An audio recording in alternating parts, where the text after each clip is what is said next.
Hello and welcome to a new edition of News for English Learners. As usual on this channel, we're going to be looking at a news article that I've found online and checking out some of the more interesting words and phrases.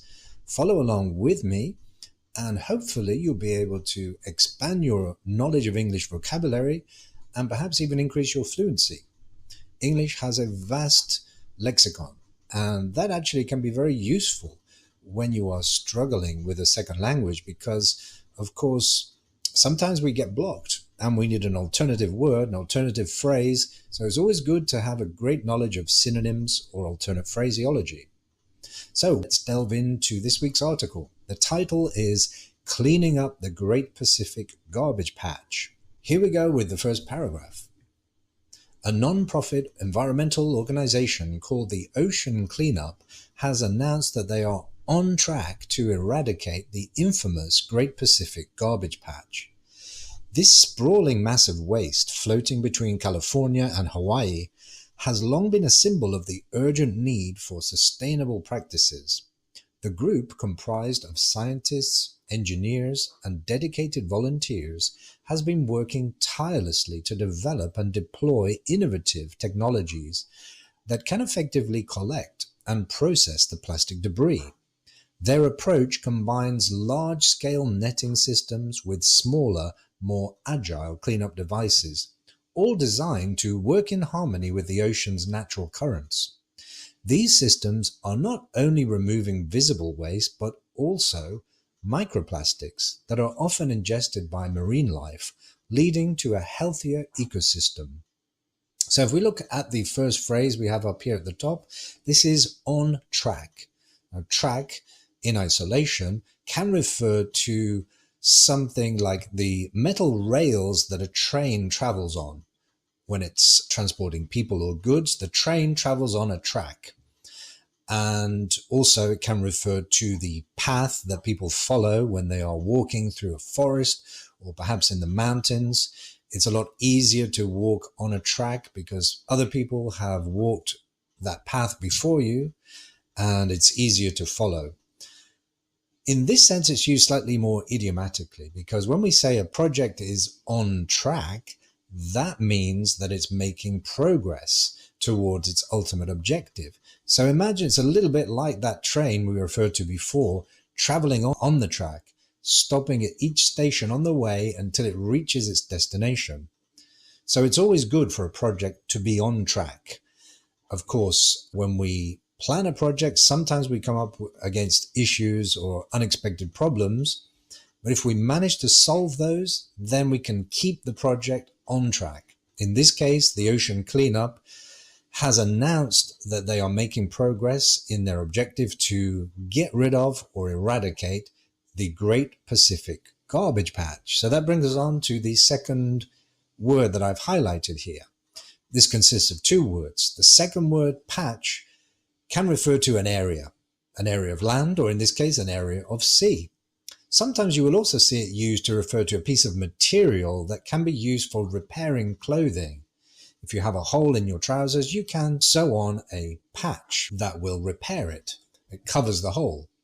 Also, patches can sometimes be used for decoration. And there is actually a kind of hobby called patchwork where people sew together different squares of material in order to create blankets or other textiles. The other word, garbage, well, this is basically a synonym of the word rubbish or trash.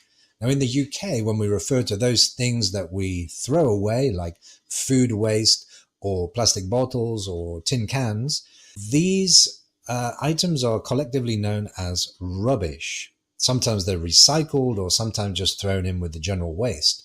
However, in the US, the word that is usually used is either garbage or trash.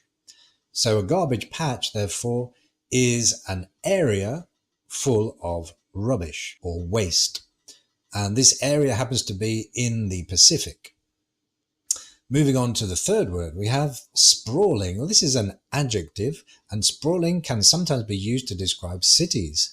Cities like Los Angeles, London, Tokyo, these are vast cities covering a very large area. So that is really the idea that is meant here. When something is sprawling, it covers a large area. In this case, the garbage patch covers hundreds, if not thousands, of kilometers of ocean. So in that sense, it is sprawling. The next word we have is tirelessly. Now, the base of this word is tire, which is a regular verb. If somebody tires easily, that means they don't have a lot of energy and they need to rest, take a break. We often use the adjective tired to describe our feeling in this way. So if you are in the gym working hard, you may need to take a break because you're tired and rest and recover some of your energy before you continue. Now, if we take that base tire and we add the suffix less to that, we make the opposite meaning. Because if somebody is tireless, it means they can work for a long time without becoming tired. And if we also add ly to that adjective, we make the adverb tirelessly. This adverb modifies the verb, in this case working. So if you work tirelessly, it means you can work for a long duration without becoming tired. You're putting in a lot of effort.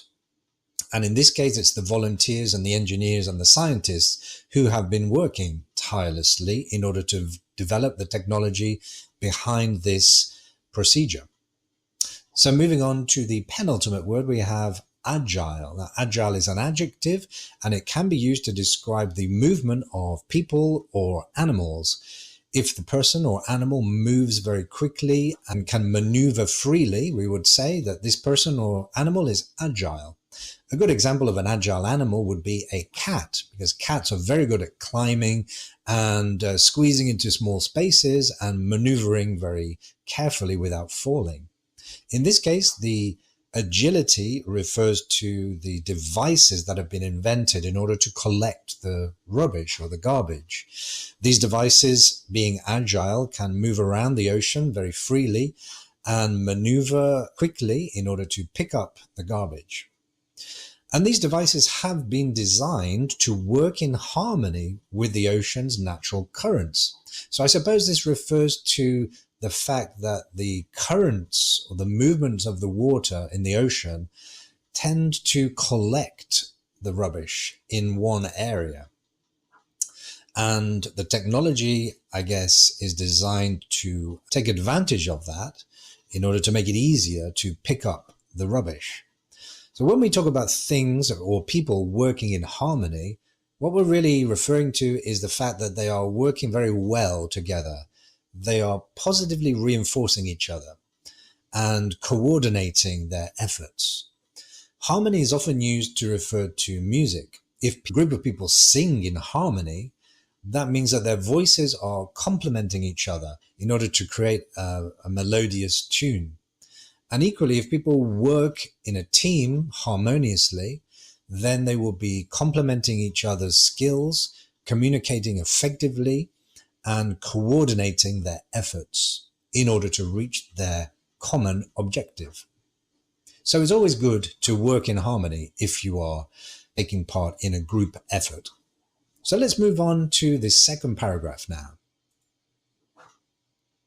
Spanning an estimated 1.6 million square kilometers, an area twice the size of Texas, the Great Pacific Garbage Patch has long been a symbol of humanity's impact on the natural world. This vast expanse of ocean, littered with plastic and debris, has posed a formidable challenge to environmentalists for decades. However, the Ocean Cleanup's innovative approach, utilizing advanced technologies, has turned the tide in this monumental battle against marine pollution. So far, the non-profit claims it has fished out 450,000 kilos of trash from the patch, a mere 0.5% of its total. But within a decade, it says it could ramp up its operations to get rid of it in its entirety. So let's turn to the first word we have here, which is spanning. This can be a noun and a verb, a regular verb. The span of something is the distance from one extremity to another. So in that sense, probably a good example would be a bridge, right? If you think of a bridge spans a river or perhaps a valley. It goes from one side, one extremity of the river to the other. In this case, what we're talking about is the vast area of 1.6 square kilometers, which is covered with trash or garbage. This area spans 1.6 million square kilometers. So the next word we have here is the adjective formidable. And this is an adjective which is generally used when something inspires fear or makes us feel intimidated. And it can be used to describe a variety of things. For example, perhaps you're a sports person and you come up against a formidable opponent. That means you have a lot of respect for their ability. You are a little bit worried perhaps or fearful of being able to beat them in competition. So in this case, what we're talking about is a formidable challenge. So that means the challenge is something a little bit worrying because we're not sure if we're going to be able to deal with it or to cope with it. If you have a formidable challenge, you're going to have to work really hard in order to come up with a solution to that problem or challenge. And in this case, the challenge is, how do you get rid of all of this accumulated waste that has accrued in the world's oceans over many, many years? It's a formidable challenge, largely because it's in a very inaccessible area in the middle of the Pacific. It covers a vast, sprawling area, as we've seen before. And actually devising the technology in order to collect all of that is really difficult. So let's move on to the next phrase here. We have to turn the tide. Now, this is an idiomatic phrase. The literal meaning of the tide turning is simply when the movement of the seas or the oceans create tides. So the high tide and the low tide, that means the water is rising and falling regularly. And this is due to various things like the geographical features of the land, the movement of the moon around the earth, which pulls the water and creates tidal forces, and other things as well. The winds as well can play a part in the high tide and the low tide. Now, because this is a regular cycle, cycling between high and low tides, we can think of a moment when the high tide reaches its peak and it turns. So when the tide turns, it means it's reached a high point or a low point, and it is gradually changing in the opposite direction. So when we use this phrase idiomatically, if we say that you're turning the tide, it means that you're seeing the beginnings of a change. So using these advanced technologies, although this is a very formidable challenge, we are beginning to turn the tide in this battle. We are starting to see progress. And that is why we use this phrase in this way, in this particular moment. So let's move on to the next verb. Now, this is a phrasal verb, to fish out. Now, if you've ever been fishing, you'll probably be familiar with this phrasal verb, because the meaning of this is connected with fishing. If you go fishing, you can use a rod with a line and a hook on the end to catch fish. And when you catch the fish, you pull the rod and the fish come out of the water. So in a similar sense, when we use this phrasal verb, it means you are pulling something out of water, usually water or other liquids or materials. In this case, they are trying to pull out the garbage from the water. They're fishing out that rubbish. And so far, as we see, they have fished out 450,000 kilos, which sounds like a lot, but in fact, it's only a mere 0.5% of the total. So there's still a long way to go. I remember when I was a child in Halloween, there used to be a game that we would play where you had to try to fish out an apple that was floating in water by only using your mouth. You couldn't use your hands. And it was very difficult to fish that apple out of the water. So moving on to the last word, which is also a phrasal verb, to ramp up. Now, if we think about a ramp, this is a thing that has an angle on it, and it starts off very thin and it gets progressively wider. It's a little bit like a wedge shape. A wedge is something that can be used to, for example, hold open a door, stop it closing on a windy day. You put a wedge or a door stop at the bottom of the door. And a ramp has a very similar shape, but it's usually used for perhaps transporting things. Maybe you will see a ramp next to some stairs or steps so that people can push up a bicycle or carry some kind of goods on wheels up that stairway. A ramp is also useful for people who are in wheelchairs, because if you're in a wheelchair, you can't go up steps. So you need to go up a ramp. So think of that ramp as going from a small to large. And because that also helps you understand the meaning of the phrasal verb. If you ramp up something, you are basically increasing it.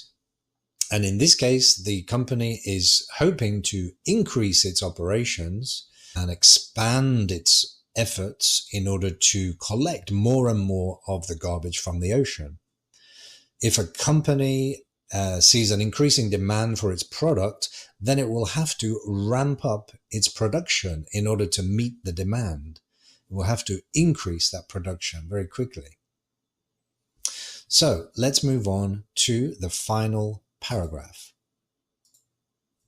The cost of this extensive cleanup operation is projected to be $7.5 billion. The ocean cleanup put that price tag into perspective, pointing out that the annual spend on Halloween decorations in the US alone was $10.6 billion. The ocean cleanup's successful efforts so far are a testament to the efficacy of their methods and demonstrate the potential for even greater achievements. With a combination of cutting-edge technology, international cooperation, and public support, the organization is on a path to not only clean the Great Pacific Garbage Patch, but also to prevent future accumulation of marine debris. So if we look at the first word here, we have projected. So this is a verb, it's a regular verb. If you project something, in a way you're kind of transmitting it. Think of a projector. When you go to the cinema, there is a machine at the back behind you, which is projecting the image onto a screen. So it's kind of transmitting that image by shining light onto the wall or the screen.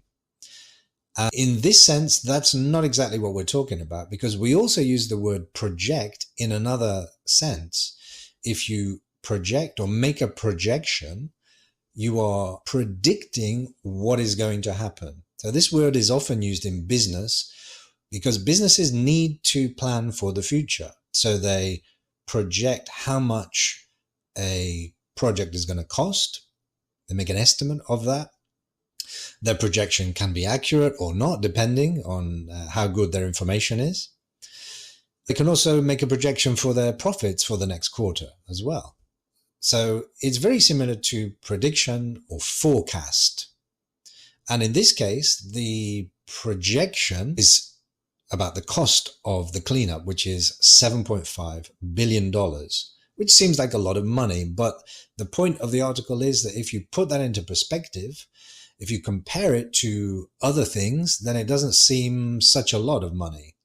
In this case, the article is comparing that price tag to the annual spend on Halloween decorations in the United States, which is even more, $10.6 billion. So if we look at the second word here, the price tag, basically if you go shopping and you're looking for something to buy, maybe clothes, maybe you see something you like, and before you decide whether or not to buy it, you have a look at the price tag. So that's a little bit of paper that's attached to the clothing, and that will have the price on it.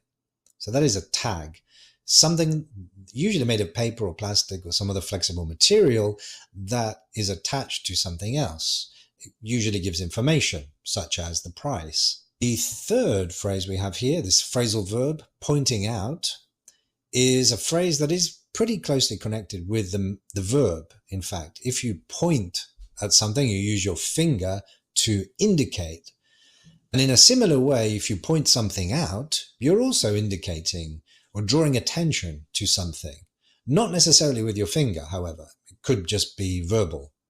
In this case, the ocean cleanup are drawing attention to the fact that people in the US spend even more money every year on Halloween decorations, which of course are largely composed of plastic themselves. Perhaps in a meeting, you want to point out some relevant information that the other people in the meeting should know about.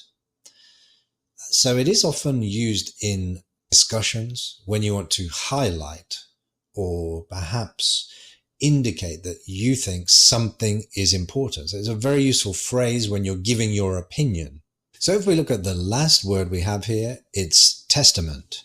Now, a testament can also be called a will in English. When somebody dies, if they leave a testament or a will, that is a document that is proof of that person's desire to pass on their possessions, whether that be property or money or other things, to their descendants, maybe their children or their spouse, their wife or their husband.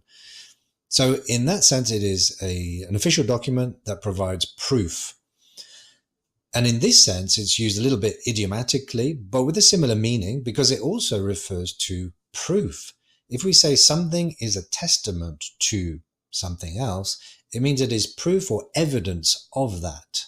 And in this case, the success that the ocean cleanup has had so far are proof, they are a testament to the fact that their methodology, their devices that they've created are efficient and effective.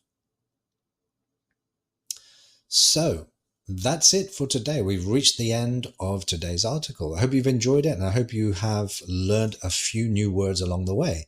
Don't forget to check out my other videos in this series, both the long form videos where I talk about news articles and the many short videos I've created. Until next time, I'll say goodbye.